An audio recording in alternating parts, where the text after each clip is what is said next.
I learned this the hard way, a lot of trial and error, a lot of time. But you don't have to. I'll help you go through it faster. And to make things even easier, I'll use a real life example instead of the textbook.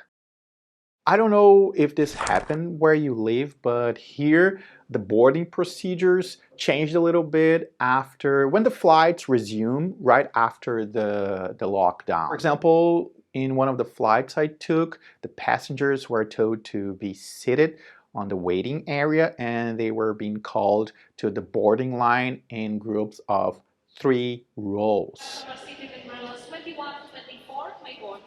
Seated in rows 25 to 28, my board. I can only imagine they were doing this to avoid agglomeration near the boarding bridge, inside the boarding bridge, inside the plane. But regardless of the reason, it's a great analogy to today's video. So let's go to the computer and build a board to simulate this workflow. But before we proceed, let's listen to another announcement the agent kept repeating all the time. Please wait to approach the gate until your roll number is called. This is what we call transparency.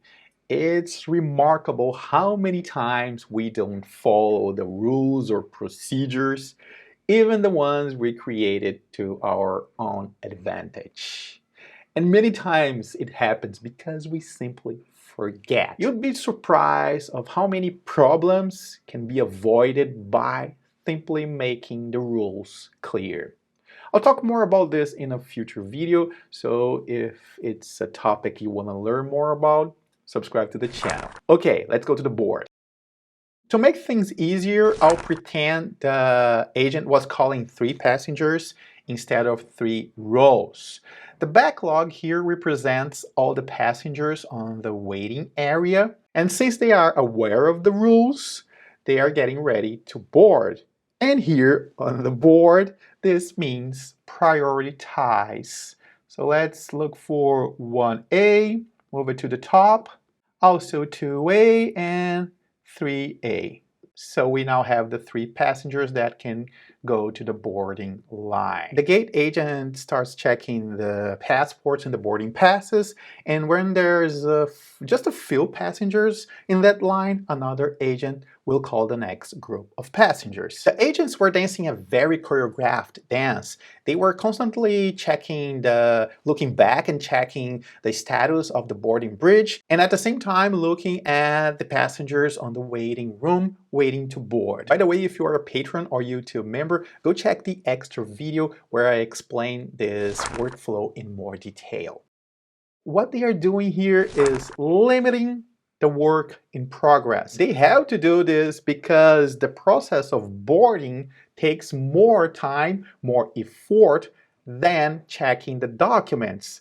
Think about it. We have to go through the bridge, we have to enter the plane, and now we have just a narrow space to walk. We have to look for our seat, store the bag, and only then sit down. And I'm not even talking about the fiddling around that happens on Ryanair flights. Anyway, this is why the boarding bridge usually gets filled of people first.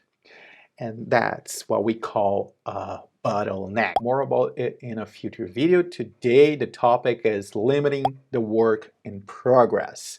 Okay, let's keep moving because we have a plane to catch. If we don't admit this and try to do more than what we can, our work will more often than not look like a terrible boarding experience. And believe it or not, I used to be exactly like this about 15 years ago when an exhaustive search for a solution ended up leading me to start my consulting business. At the time I didn't know it, but what prompted me to create the workflow I use nowadays was limiting my work in progress, or WIP Limits for short. Believe me when I tell you that I tried a lot of methodologies. None of them really worked, but it was good. I studied a lot, I learned a lot, and since I still had work to do every day, I started taking notes of what I had to do that day, a simple list, and more often than not,